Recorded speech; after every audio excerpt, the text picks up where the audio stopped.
So when it comes to resumes, rule number 1 is don't lie. Rule number 2 is don't confuse. Rule number 3 is keep it to relevant skills and experience. Let's focus on rule number 2, don't confuse.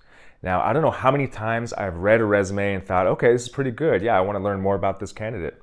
So I noticed they added their LinkedIn URL on the resume, so I go check them out on LinkedIn, and I scroll down and their experience on LinkedIn doesn't match what's on their resume. And that right there is kind of, I wouldn't say a red flag, but it's an orange flag, right? It's raising questions. Well, why does he say he was here for 3 years on his resume, but he was only here for a year on LinkedIn?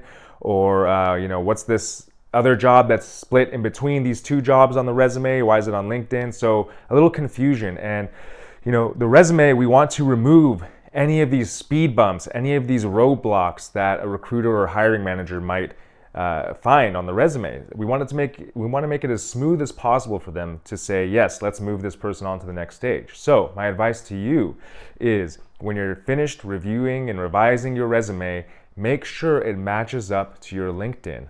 And it doesn't have to be perfect, but the years and the dates and the titles and the companies should at least be generally the same, right?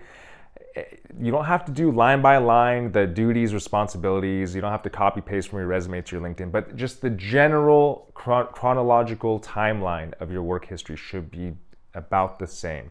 And I think that's going to make a huge difference to people who are having this issue, who are, they might have a great resume, but they forgot to update their LinkedIn.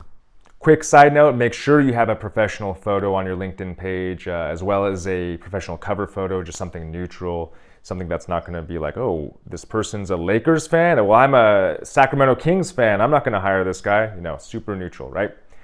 Okay, guys, I hope this helps. If you have any questions about resumes, interview prep, or recruiting in general, feel free to let me know. Just leave me a comment.